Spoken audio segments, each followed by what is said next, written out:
கணவன் இறந்து 4 மாதங்களுக்குப் பிறகு ஒரு பெண் குழந்தை பிறந்தது. அதை பார்த்த என் மாமியார் முகத்தை சுளித்துக்கொண்டு என்னை வீட்டை விட்டு வெளியே துரத்தினார். என் மகளை ஒரு துணி மூட்டையில் வைத்துக்கொண்டு தெருவில் பிச்சை எடுத்துக் கொண்டிருந்தேன். என் கண்களிலிருந்து கண்ணீர் துளித்துளியாக கீழே விழுந்து கொண்டிருந்தது. அப்போது ஒரு நபர் என்னிடம் வந்து, "நீ என் வீட்டில் வேலை செய்தால் நான் உனக்கு தங்க இடமும் தருவேன், உன் மகளையும் வளர்ப்பேன்" என்று கூறினார். நான் சம்மதித்தேன். அப்படித்தான் அவர் என் மகளை படிக்க வைத்து ஒரு டாக்டராக மாற்றினார். அவர் மிகவும் நல்ல மனிதர். ஆனால் ஒரு நாள் அவர் இறந்து போனார்.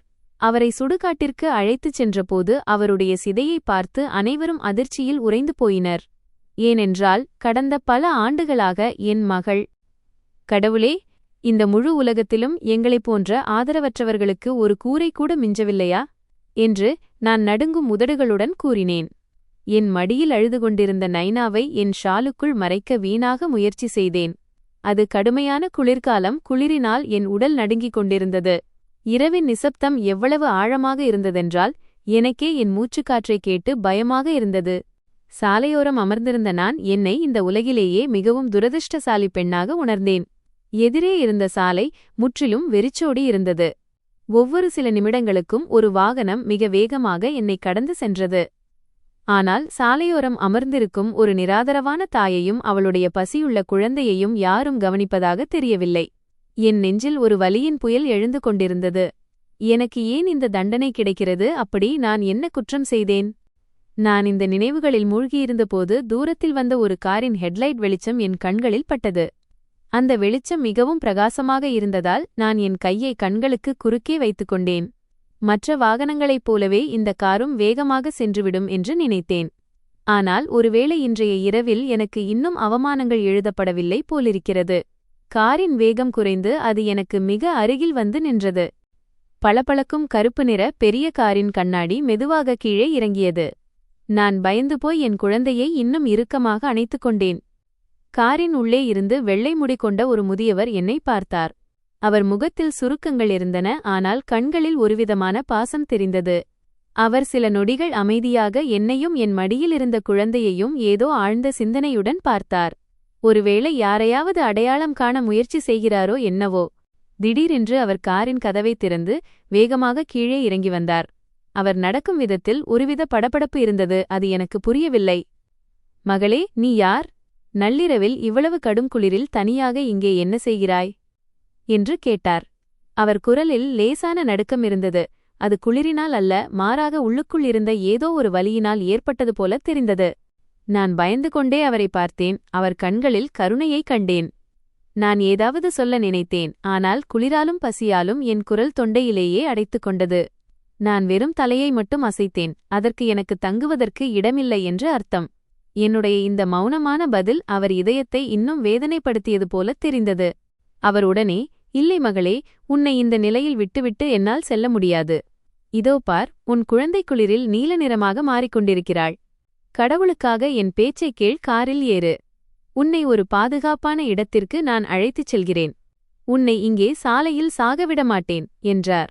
அவர் பேசும் விதம் மிகவும் உண்மையாகவும் பாசமாகவும் இருந்ததால் என் உள்ளுக்குள் இருந்த பயம் கொஞ்சம் குறைந்தது. என் மகளின் உடல் குளிர்ந்து போயிருப்பதை உணர்ந்தபோது தாய்மை உணர்வு என்னை சம்மதிக்க வைத்தது. நான் நடுங்கும் கால்களுடன் காரை நோக்கிச் சென்று பின் இருக்கையில் அமர்ந்தேன். காரின் உள்ளே ஹீட்டர் ஓடிக்கொண்டிருந்ததால் இதமான வெப்பம் இருந்தது. அந்த வெப்பம் என் உறைந்து போன உடலில் மீண்டும் உயிரை தந்தது போல இருந்தது. அந்த முதியவர் ஓட்டுநர் இருக்கையில் அமர்ந்து காரை செலுத்தினார். ஆனால் அவர் அடிக்கடி கண்ணாடியின் வழியாக என்னை பார்த்து கொண்டே இருந்தார். அவர் பார்வையில் ஒரு கேள்வி இருந்தது, ஒரு தேடல் இருந்தது. ஆனாலும் அவர் அமைதியாகவே இருந்தார். இந்த இதமான சூழலில் எனக்கு சற்றே நிம்மதி கிடைத்ததும் கடந்த கால நினைவுகள் என் கண்முன்னே வரத் தொடங்கின. என் பெயர் அனுராதா. கொஞ்ச காலத்திற்கு முன்பு வரை நான் இப்படி தெருவில் அலைந்து திரிந்தவள் அல்ல, மாறாக ஒரு மகிழ்ச்சியான குடும்பத்தின் மருமகளாக இருந்தவள். என் கணவர் பங்கஜ் ஒரு தனியார் நிறுவனத்தில் டிரைவராக இருந்தார். நாங்கள் எங்கள் சிறிய உலகில் மிகவும் மகிழ்ச்சியாக இருந்தோம். பங்கஜ் வேலை முடிந்து வீட்டுக்கு வரும்போதெல்லாம் அவர் முகத்தில் சோர்வுக்கு பதிலாக புன்னகைதான் இருக்கும். அவர் அடிக்கடி சொல்வார், "கடவுள் நினைத்தால் ஒரு நாள் நம் வாழ்க்கையும் மாறும்" என்று. என் மாமனார் நீண்ட காலத்திற்கு முன்பே இறந்துவிட்டார். பங்கஜுக்கு பப்ளு என்ற ஒரு தம்பி இருந்தான். எங்களுக்கு திருமணமாகி 2 வருடங்கள் ஆகியிருந்தன. நான் தாயாகப் போகும் செய்தியை அறிந்திருந்தேன். பிறக்கப் போகும் குழந்தையைப் பற்றி பங்கஜ் பல கனவுகளைக் கண்டார். ஆண் குழந்தை பிறந்தால் அவனை பெரிய அதிகாரியாக்குவேன், பெண் குழந்தை பிறந்தால் அவளை டாக்டர் ஆக்குவேன், அப்போதுதான் அவள் ஏழைகளுக்கும் கஷ்டப்படுபவர்களுக்கும் உதவ முடியும் என்பார். ஆனால் விதி எங்களுக்காக எதை வைத்திருக்கிறது என்று அவருக்கு தெரிந்திருக்கவில்லை. என் வீட்டின் கதவு தட்டப்பட்ட அந்த நாள் இன்றும் எனக்கு நினைவிருக்கிறது. பங்கஜ் விபத்துக்குள்ளானார் என்ற செய்தி எனக்கு கிடைத்தது. அவர் சேட்டுடைய முதலாளி காரை ஓட்டிச் சென்றபோது மலைப்பாதையில் எதிரே வந்த ஒரு காரை காப்பாற்ற முயன்றதில் அவருடைய கார் பள்ளத்தில் விழுந்துவிட்டதாகச் சொன்னார்கள். இந்த விபத்தில் என் பங்கஜ் அந்த இடத்திலேயே உயிரிழந்தார். இந்தச் செய்தி என் மீது ஒரு மலையே சரிந்து விழுந்தது போல இருந்தது. நான் கதறி அழுது துடித்தேன். ஆனால் சென்றவர் மீண்டும் வரப்போவதில்லை. திடீரென்று கார் ஒரு சிறு அதிர்வுடன் நின்றபோது நான் என் சிந்தனையிலிருந்து வெளியே வந்தேன். சிக்னல் போடப்பட்டிருந்தது. அந்த முதியவர் இன்னும் கண்ணாடி வழியாக என்னை பார்த்து கொண்டிருந்தார். அவர் மென்மையான குரலில் கேட்டார், மகளே, நீ இந்த நிலைக்கு எப்படி வந்தாய் என்று சொல்வாயா? உன் குடும்பத்தினர் எங்கே? நான் ஒரு பெருமூச்சு விட்டு என் கதையைச் சொல்லத் தொடங்கினேன். அங்கிள், என் கணவர் இறந்த பிறகு என் உலகமே அழிந்துவிட்டது. பங்கஜ் மறைந்த பிறகு என் மாமியாரின் அணுகுமுறை என்னிடம் முற்றிலும் மாறிவிட்டது. அவர் ஏற்கனவே என் மீது பெரிய மகிழ்ச்சியில் இருந்ததில்லை. ஆனால் மகனின் வருமானம் வந்து கொண்டிருந்ததால் அமைதியாக இருந்தார். பங்கஜின் இறுதிச் சடங்கு முடிந்து சில நாட்களிலேயே அவர் என்னை ஏசத் தொடங்கிவிட்டார். நீ என் மகனுக்கு ஒரு துரதிர்ஷ்டமாக அமைந்துவிட்டாய், நீயே அவனை தின்றுவிட்டாய் என்று சொல்வார். நான் அப்போது கர்ப்பமாக இருந்தேன். எனக்கு ஓய்வும் நிம்மதியும் தேவைப்பட்டது. ஆனால் வீட்டின் அனைத்து வேலைகளும் என் தோள்களில் சுமத்தப்பட்டன. தினசரி சண்டை சச்சரவுகளும் வசவுகளுமே என் வாழ்க்கையாகிப் போனது. இப்போது என் மகனின் வருமானம் வருவதில்லை. பிறகு உனக்கு எப்படி நான் இலவசமாக சாப்பாடு போடுவது என்று கேட்பார். என் வயிற்றில் வளருவது பங்கஜின் அடையாளம் என்பதால் நான் அனைத்தையும் பொறுத்துக்கொண்டு அமைதியாக இருந்தேன். குழந்தை பிறந்தால் பாட்டியின் மனம் உருகும், ஒருவேளை சூழ்நிலை சரியாகும் என்று நான் நம்பினேன். ஆனால் என் அந்த நம்பிக்கையும் பொய்த்துப் போனது. 4 மாதங்களுக்குப் பிறகு நான் அந்த பெண் குழந்தையை பெற்றெடுத்தபோது என் மாமியாரின் கோபம் இன்னும் அதிகரித்தது. மருத்துவமனை படுக்கையிலேயே அவர் கத்தத் தொடங்கினார். ஏற்கனவே ஒரு மகன் போய்விட்டான், இப்போது இந்த ஒரு முசீபத தொல்லை என் கழுத்தில் வந்து விழுந்துவிட்டது என்று. பேத்தியின் முகத்தை பார்த்ததும் அவர் பழைய விஷயங்களை மறந்துவிடுவார் என்று நான் நினைத்தேன்.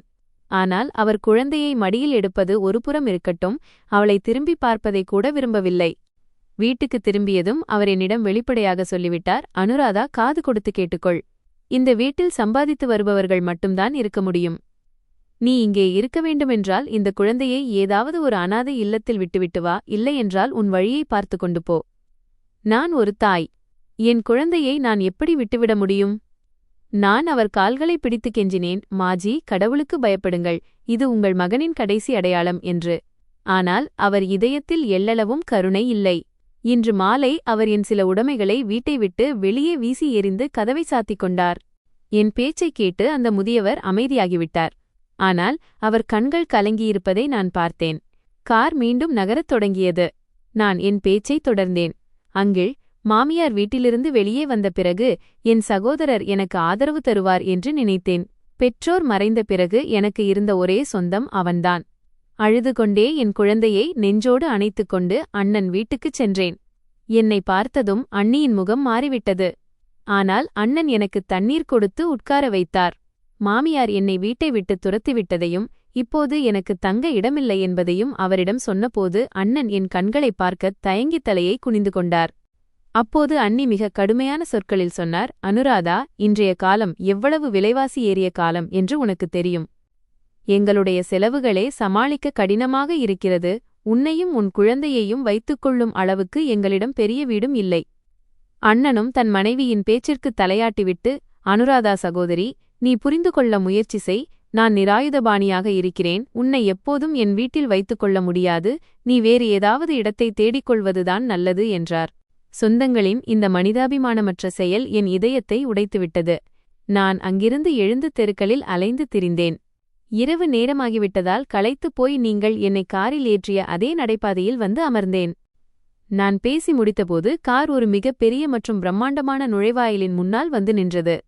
காவலாளி கதவை திறக்க கார் ஒரு பெரிய போர்ட்டிகோவில் நின்றது.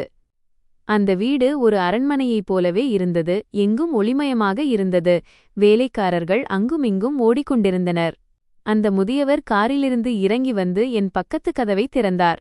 அவர் மிகுந்த மரியாதையுடன், "மகளே, வா, இது உன்னுடைய வீடுதான்" என்றார். நான் தயக்கத்துடன் காரிலிருந்து இறங்கினேன்.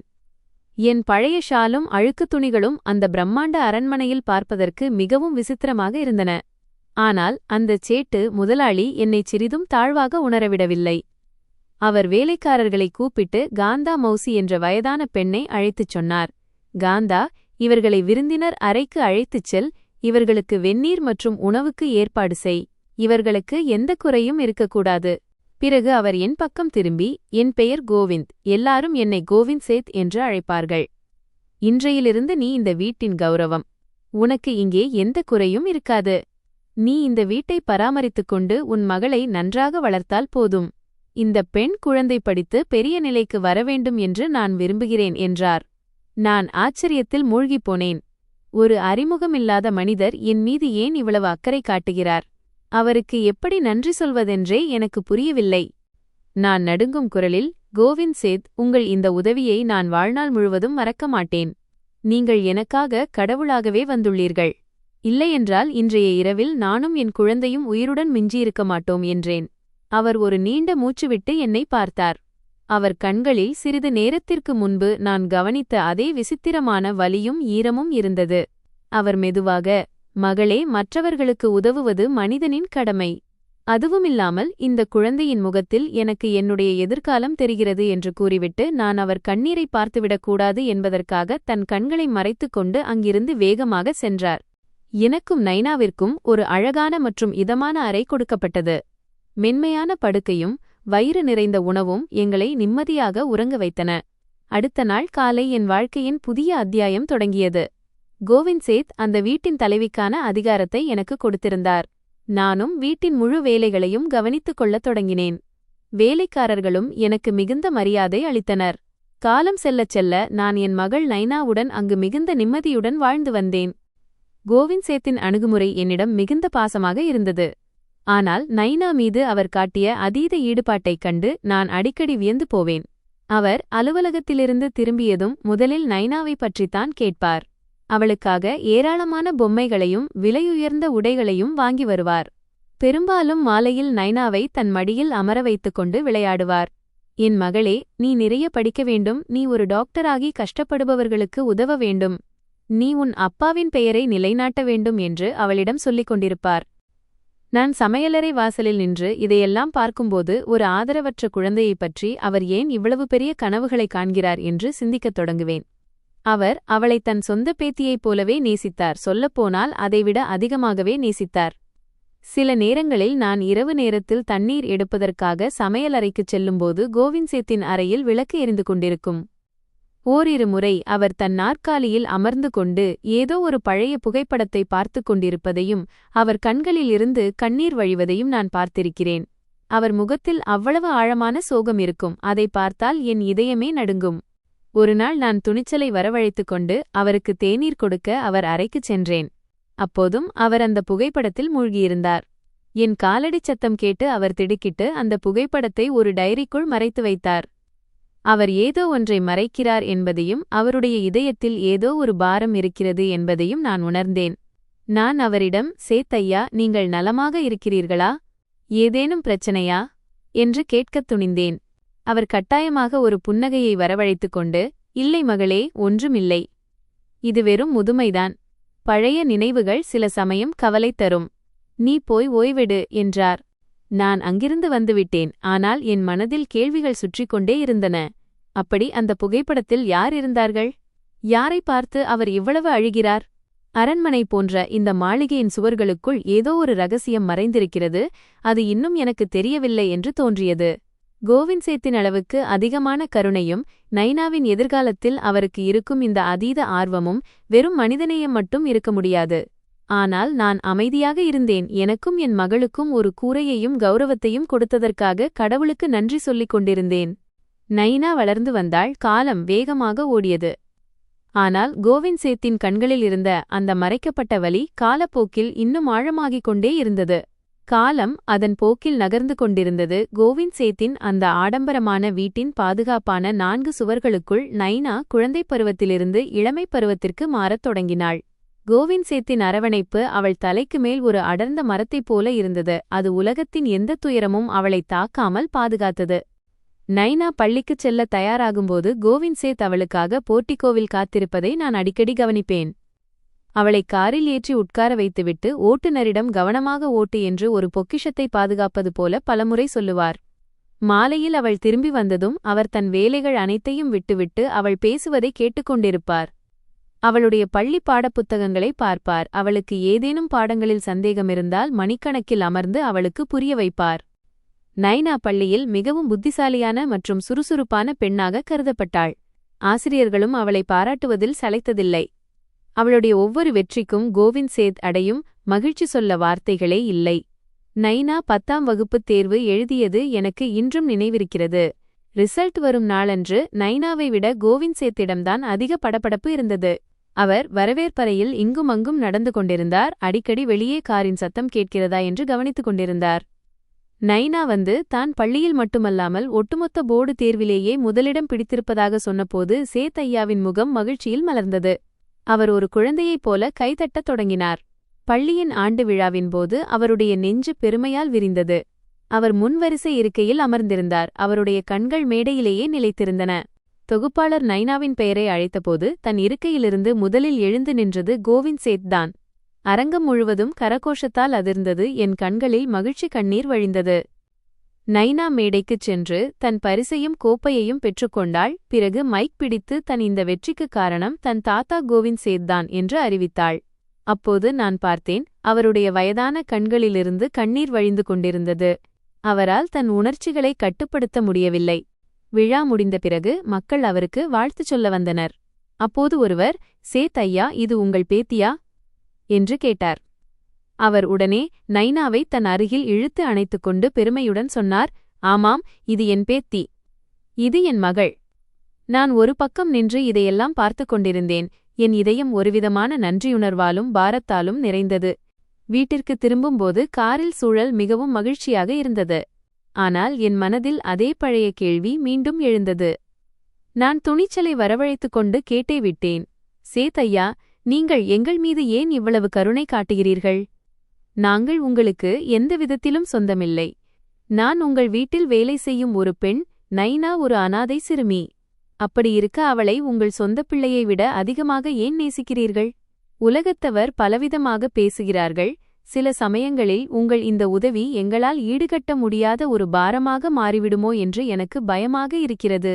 கோவிந்த் சேத் என் பேச்சைக் கேட்டு ஒரு பெருமூச்சு விட்டார். காரின் கண்ணாடி வழியாக வெளியே பார்த்தவாறே மெதுவான குரலில் சொன்னார், அனுராதா மகளே, உலகத்தவர் பேச்சைப் பற்றி கவலைப்படாதே. நல்லது செய்வது மனிதனின் கடமை. அதுவுமில்லாமல் இந்த பெண்ணிடம் நான் என் எதிர்காலத்தை பார்க்கிறேன். அவளுடைய நெற்றியில் ஒரு பிரகாசத்தை காண்கிறேன். அது அவள் வாழ்க்கையில் மிக உயர்ந்த நிலைக்குச் செல்வாள் என்று எனக்கு நம்பிக்கை அளிக்கிறது.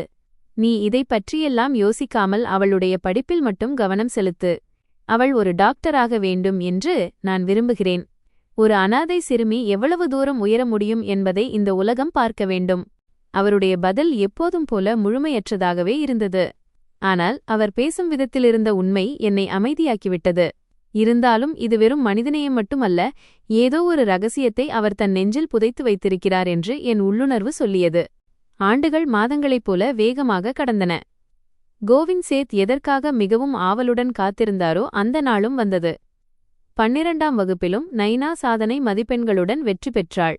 இப்போது மருத்துவக் கல்லூரியில் சேருவதற்கான நேரம் வந்தது. கோவிந்த் சேத் நைனாவிற்காக சிறந்த புத்தகங்களையும் பயிற்சிகளையும் ஏற்பாடு செய்தார். அவரே அவளுக்கு ஊக்கமளித்துக் கொண்டிருந்தார். தரவரிசை பட்டியல் மெரிட் லிஸ்ட் வெளிவரும் நாளன்று நாங்கள் அனைவரும் கடவுளிடம் வேண்டிக் கொண்டிருந்தோம். பிறகு நகரத்தின் மிகப்பெரிய அரசு மருத்துவக் கல்லூரியின் பட்டியலில் நைனாவின் பெயர் வந்தபோது கோவிந்த் சேத்தின் மகிழ்ச்சிக்கு எல்லையே இல்லை. அவர் அந்த தெருவில் மட்டுமல்லாமல் நகரம் முழுவதும் இனிப்புகளை வழங்கினார். ஏழைகளுக்கு உணவு அளித்தார். அவர் யாரை சந்தித்தாலும் என் மகள் டாக்டராகப் போகிறாள் என்று பெருமையுடன் சொன்னார். அவருடைய முகத்தில் ஒரு பேரொளி தெரிந்தது. அவருடைய வாழ்க்கையின் ஏதோ ஒரு மிகப்பெரிய ஆசை நிறைவேறியது போல இருந்தது. நைனா முதன்முறையாக வெள்ளை அங்கியும் ஒயிட் கோட், கழுத்தில் ஸ்டெதாஸ்கோப்பும் அணிந்து அவர் முன்னால் வந்தபோது அவர் மகிழ்ச்சியில் அழுதுவிட்டார்.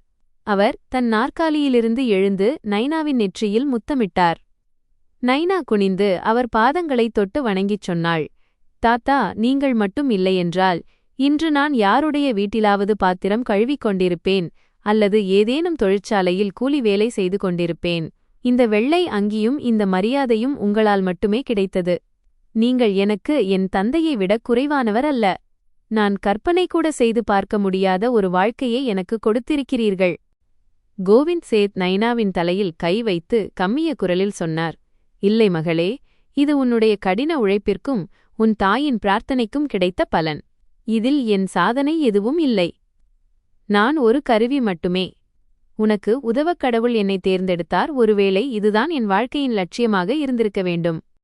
நான் ஒரு பக்கம் நின்று கடவுளுக்கு நன்றி சொல்லிக் கொண்டிருந்தேன்.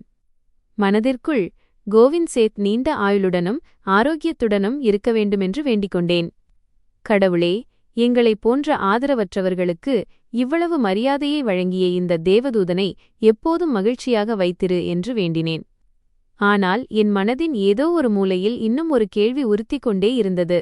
ஒரு அறிமுகமில்லாத மனிதர் ஏன் தன் முழு வாழ்க்கையையும் செல்வத்தையும் எங்களுக்காகச் செலவழித்தார்?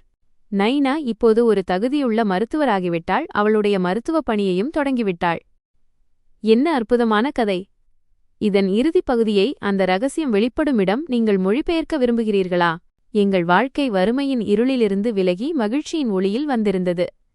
நாங்கள் இப்போது வேலைக்காரர்களைப் போலல்லாமல் அந்த வீட்டின் சொந்த மனிதர்களைப் போலவே வாழ்ந்து வந்தோம். கோவிந்த் சேத் எங்களுக்கு அவ்வளவு மரியாதையை வழங்கியிருந்தார். வேலைக்காரர்கள் கூட என்னை பெரிய மல்லிகாயினி, பெரிய தலைவி என்றும் நைனாவை சின்ன மல்லிகாயினி என்றும் அழைத்து வந்தனர். வாழ்க்கை நிம்மதியாகச் சென்று கொண்டிருந்தது. ஒரு மாலை வேளையில் விதிநீதியின் ஒரு காட்சியை என் கண்முன்னே காட்டியது. அதைக் கண்டு என் ஆன்மாவே நடுங்கியது. அது ஒரு குளிர்கால மாலை பொழுது சாய்ந்துவிட்டிருந்தது. வானத்தில் கார்மேகங்கள் சூழ்ந்திருந்தன. லேசான தூறல் போட்டுக்கொண்டிருந்தது. அப்போது வாசலில் நின்றிருந்த காவலாளி வந்து, ஒரு வயதான மூதாட்டி உங்களை பார்க்க விரும்புவதாகச் சொன்னார். நான் ஆச்சரியத்துடன், யார் அவர் என்று கேட்டேன். அதற்கு அவர், பெரிய மல்லிகாயினி. அவர் தன் பெயரை சொல்ல மறுக்கிறார். அழுது கொண்டே அனுராதாவை வரச் சொல்லுங்கள் என்று மட்டும் சொல்கிறார் என்றார். இந்த நேரத்தில் யாராக இருக்கும்? என் பெயர் அவருக்கு எப்படி தெரியும் என்று நான் பதற்றமடைந்தேன். நான் நைனாவுடன் குடையை எடுத்துக்கொண்டு வாசலுக்குச் சென்றேன். கேட்டின் வெளியே தெருவிளக்கின் மஞ்சள் ஒளியில் ஒரு பலவீனமான நிராயுதபாணியான பெண்மழையில் நனைந்து நின்று கொண்டிருந்தாள். அவளுடைய உடைகள் அழுக்காகவும் கிழிந்தும் இருந்தன. முகம் சுருக்கங்களால் நிறைந்திருந்தது. அவள் குளிரால் நடுங்கிக் கொண்டிருந்தாள்.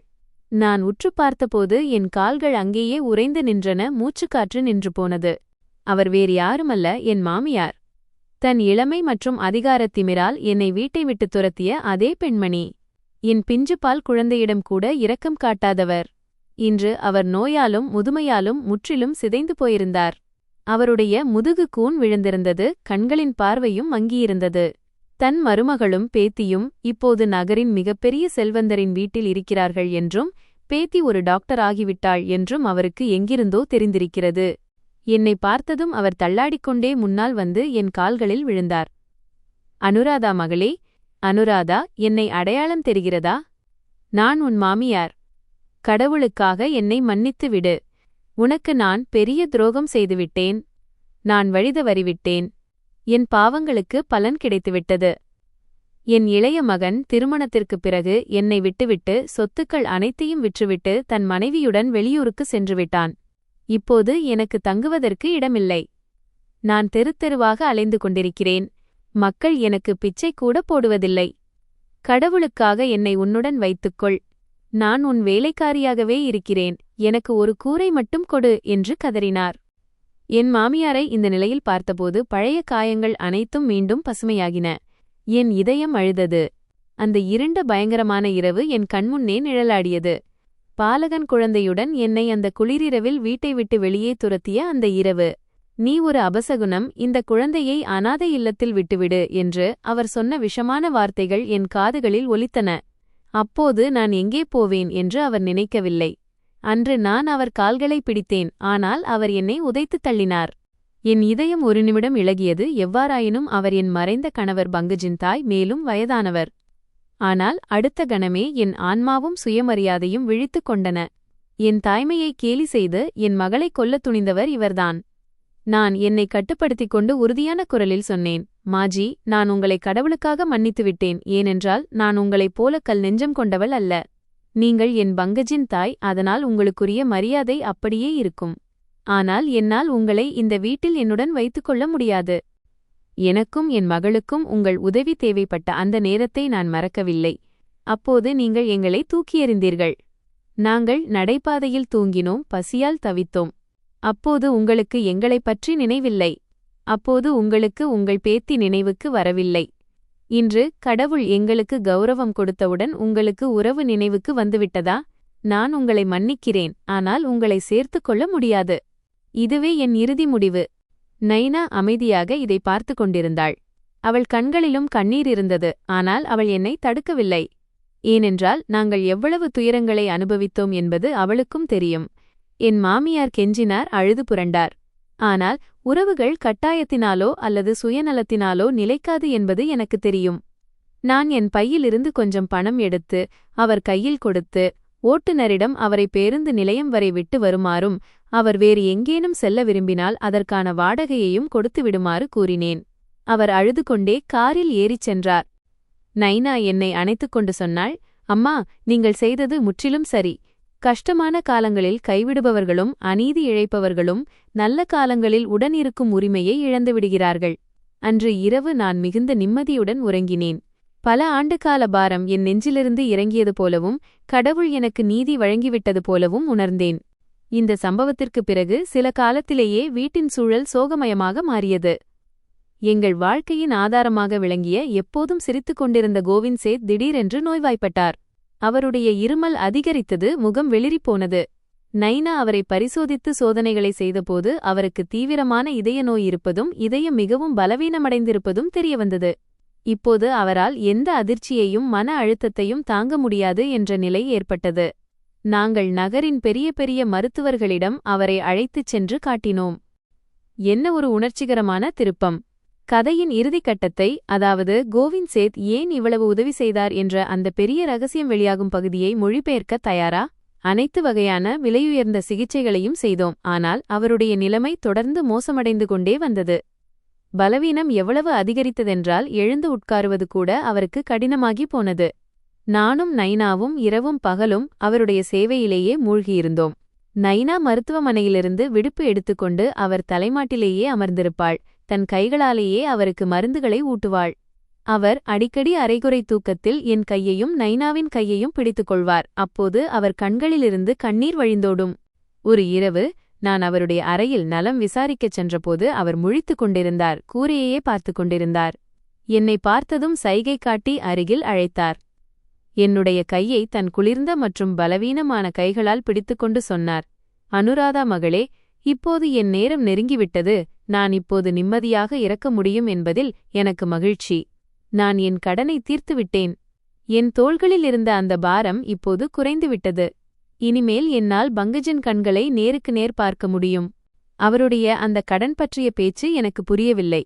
நான் ஆச்சரியத்துடன் சொன்னேன், சேத்தையா, நீங்கள் என்ன பேசுகிறீர்கள்? நீங்கள் எங்களிடம் என்ன கடன் வாங்கினீர்கள்? சொல்லப்போனால் நாங்கள்தான் உங்களுக்கு நன்றி கடன் பட்டிருக்கிறோம். உங்கள் உதவியை எங்களால் வாழ்நாள் முழுவதும் ஈடுகட்ட முடியாது. தயவு செய்து இப்படி பேசாதீர்கள். அவர் ஒரு மர்மமான புன்னகையுடன் வானத்தை நோக்கி விரல் காட்டிச் சொன்னார், இதெல்லாம் அவனுடைய விளையாட்டு. நான் ஒரு கருவி மட்டுமே. ஆனால் ஒன்று நினைவில் வைத்துக்கொள், தகுதியானவர்களிடம் அனைத்தும் போய்ச் சேர்ந்துவிட்டது. இப்போது எனக்கு எந்த வருத்தமும் இல்லை. அவருடைய வார்த்தைகள் புதிர்களைப் போலவே இருந்தன. ஆனால் அவர் கண்களில் தெரிந்த மரண பயத்தைக் கண்டு என் இதயம் நடுங்கியது. இறுதியாக எதற்கு பயந்தேனோ அந்த துரதிர்ஷ்டவசமான நேரமும் வந்தது.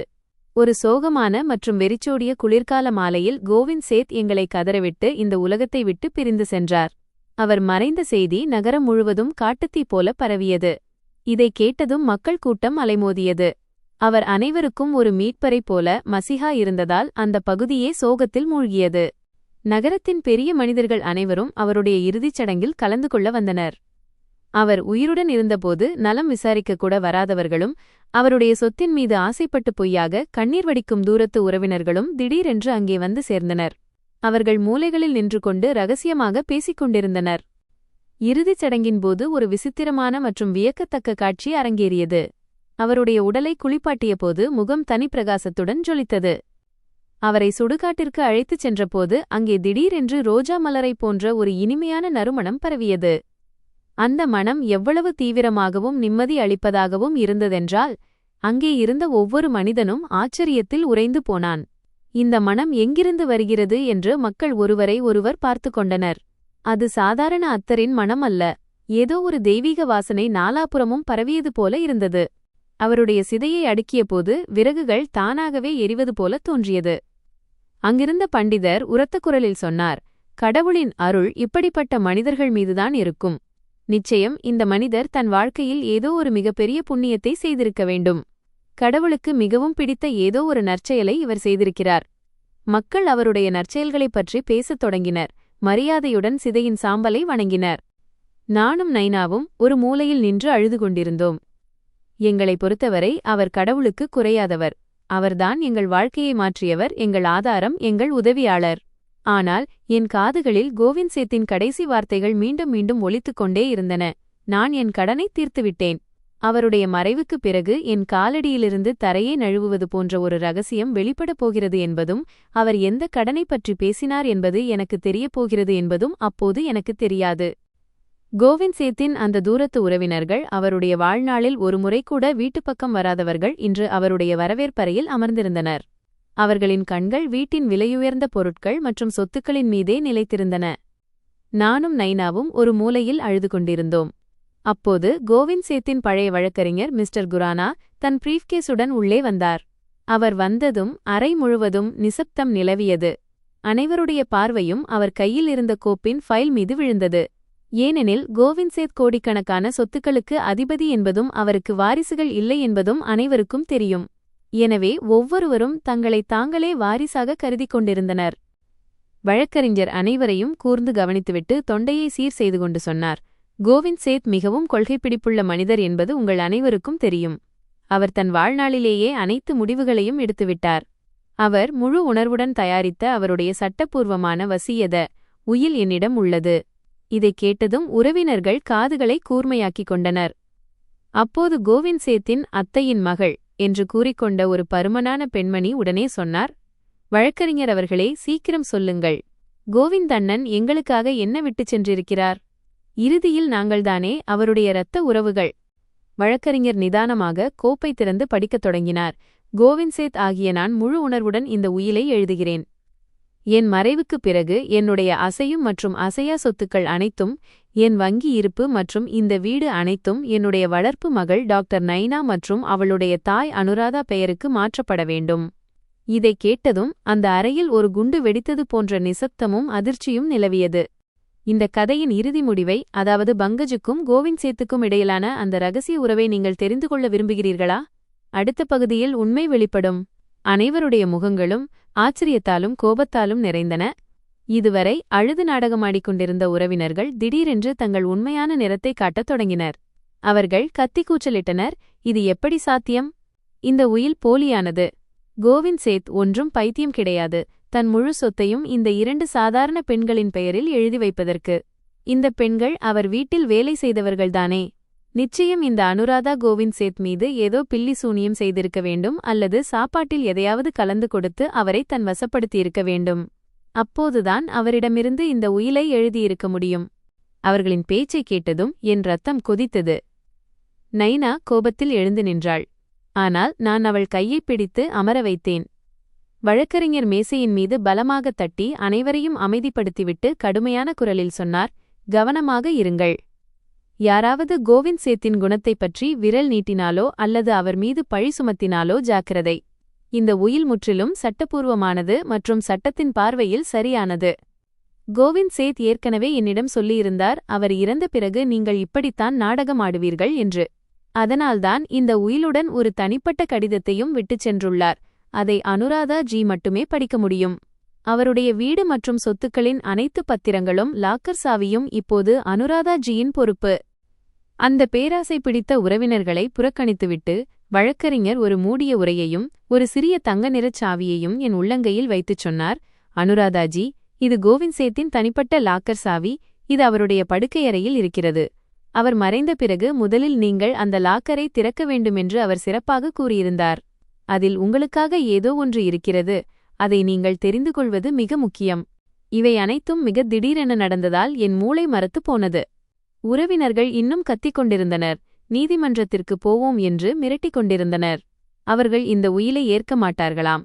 ஆனால் வழக்கறிஞர் போலீஸை அழைப்பேன் என்று மிரட்டி அனைவரையும் அமைதிப்படுத்தினார். நான் நடுங்கும் கைகளுடன் அந்த சாவியையும் உரையையும் பிடித்துக்கொண்டு நின்றேன். நான் கோவிந்த் சேத்தின் அறையை நோக்கிச் சென்றேன். நைனாவும் எனக்கு துணையாக என்னுடன் வந்தாள். கோவிந்த் சேத்தின் அறை அவர் இப்போதுதான் வெளியே சென்றது போல அப்படியே இருந்தது. அறையில் அவர் பயன்படுத்தும் அத்தரின் நறுமணம் இன்னும் பரவியிருந்தது. அது என் இதயத்தை இன்னும் சோகமாக்கியது. அவருடைய காலியான படுக்கையை பார்த்ததும் என் கண்களில் தானாகவே கண்ணீர் வழிந்தது. நான் நடுங்கும் கைகளுடன் சாவியை போட்டேன். ஒரு சிறிய சத்தத்துடன் லாக்கர் திறந்தது. லாக்கருக்குள் தங்கமோ வைரமோ வைடூரியமோ இருக்கவில்லை. மாறாக அங்கே ஒரு பழைய டைரியும் ஒரு புகைப்படமும் வைக்கப்பட்டிருந்தது. நான் பயந்து கொண்டே அந்த புகைப்படத்தை எடுத்தேன். அதன் மீது என் பார்வை பட்டதும் என் காலடியிலிருந்து தரையே நழுவியது போன்ற உணர்வு ஏற்பட்டது. என் வாயிலிருந்து ஒரு மெல்லிய அலறல் சத்தம் வந்தது. நான் அங்கேயே தரைவிரிப்பின் கார்பெட் மீது அமர்ந்துவிட்டேன். நைனா பதற்றத்துடன் என்னிடம் வந்தாள். அவள் அந்த புகைப்படத்தை பார்த்தபோது அவளும் அதிர்ச்சியில் உறைந்து போனாள். அது ஒன்றும் சாதாரண புகைப்படம் அல்ல.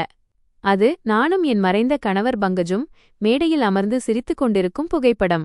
இந்த புகைப்படம் எப்போதும் பங்கஜின் பர்ஸில் இருக்கும். அவர் இறந்த பிறகு அவருடைய பர்ஸ் எனக்கு கிடைக்கவே இல்லை. நான் ஆச்சரியமும் அதிர்ச்சியும் நிறைந்த மனதுடன் வழக்கறிஞர் கொடுத்த உரையைத் திறந்து அதிலிருந்த கடிதத்தை படிக்கத் தொடங்கினேன். என் கண்ணீர் காகிதத்தில் விழுந்து மையை பரவச் செய்து கொண்டிருந்தது. கடிதத்தில் கோவிந்த் சேத்தின் கைப்பட எழுதப்பட்டிருந்தது. அதை படிக்கும்போது அவர் என் முன்னால் அமர்ந்து என்னுடன் பேசுவது போலவே இருந்தது. அனுராதா, என் சகோதரி மற்றும் என் மகள் நைனா, நீங்கள் இந்த கடிதத்தை படிக்கும்போது நான் இந்த உலகத்தின் துன்பங்களிலிருந்து வெகுதூரம் சென்றிருப்பேன். நீ மிகவும் ஆச்சரியத்தில் இருப்பாய் என்பதும் உன் மனதில் 1000 கேள்விகள் எழும் என்பதும் எனக்குத் தெரியும். நான் உன்னை ஏன் தெருவிலிருந்து அழைத்து வந்தேன்? என் முழு சொத்தையும் ஏன் உன் பெயரில் எழுதினேன்? நான் மிகவும் கருணையுள்ளவன், மிகச் சிறந்த மனிதன் என்று மக்கள் சொல்வார்கள். ஆனால் உண்மை என்னவென்றால் அனுராதா, நான் உனக்கு குற்றம் செய்தவன். என் வாழ்நாள் முழுவதும் நான் செய்த தவறுக்காக பரிகாரம் தேடிக் கொண்டிருந்த ஒரு மனிதன் நான். நீ எப்போதும் கேட்பாய் அல்லவா, நான் நைனாவை ஏன் இவ்வளவு நேசிக்கிறேன் என்று. கேள். உன் கணவர் பங்கஜின் உயிர் போன அந்த சாலை விபத்து என்னுடைய காரணத்தினால்தான் நடந்தது. உண்மை என்னவென்றால் பங்கஜின் மரணம் என் கார் மோதியதால் நடக்கவில்லை. மாறாக அன்று இரவு யமன் எனக்காகத்தான் வந்திருந்தான்.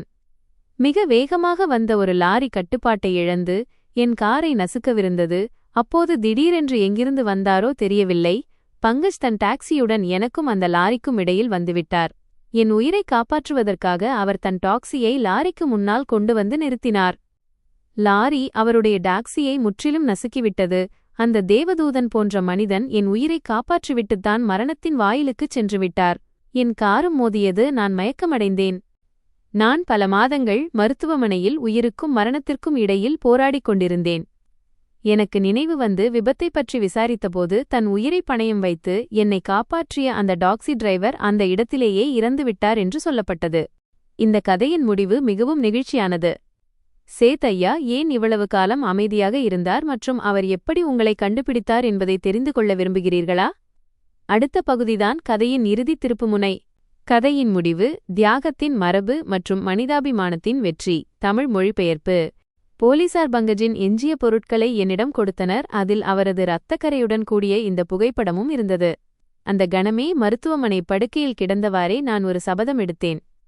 ஒரு மனிதன் தன் இளமையையும் வாழ்க்கையையும் எனக்காக தியாகம் செய்திருக்கிறான் என்றால் அவனது குடும்பத்தை நான் ஒருபோதும் துயரத்தில் விடமாட்டேன் என்று. அவனது மனைவியையும் பிள்ளைகளையும் தேடிக் கண்டுபிடித்து எனது எஞ்சிய வாழ்க்கையை அவர்களது சேவையில் செலவிடுவேன் என்று முடிவெடுத்தேன். குணமடைந்ததும் ஒரு பைத்தியக்காரனைப் போல இந்த புகைப்படத்தை எடுத்துக்கொண்டு நகரம் முழுவதும் உங்களை தேடி அலைந்தேன். முதலில் உங்கள் பழைய வீட்டிற்குச் சென்றபோது பங்கஜ் இறந்த பிறகு அவனது தாய் மருமகளை வீட்டை விட்டு துரத்திவிட்டதாக அக்கம் பக்கத்தினர் கூறினர். இதை கேட்டதும் என் இதயம் உடைந்து போனது. என்னால் ஒரு அழகான குடும்பம் சீரழிந்து விட்டதே என்று வருந்தினேன். அனுராதாவை தேடி கண்டுபிடிக்குமாறு என் ஆட்கள் அனைவரையும் நகரம் முழுவதும் அனுப்பினேன். நானே இரவெல்லாம் காரோட்டிக் கொண்டு சாலைகளிலும் நடைபாதைகளிலும் நாற்சந்திகளிலும் உங்களை தேடினேன். இறுதியாக அந்த ஒரு குளிரிரவில் கடவுள் என் வேண்டுதலுக்கு செவிசாய்த்தார். குளிரில் நடுங்கிக் கொண்டு பங்கஜின் அடையாளமான அந்த குழந்தையுடன் நடைபாதையில் அமர்ந்திருந்த உன்னை நான் அடையாளம் கண்டேன். பங்கஜ் மேலிருந்து என்னை பார்த்து, கோவிந்த் சேத், என் சொத்தை அமானத்தை பத்திரமாக பார்த்துக் கொள்ளுங்கள் என்று சொல்வது போல எனக்கு தோன்றியது.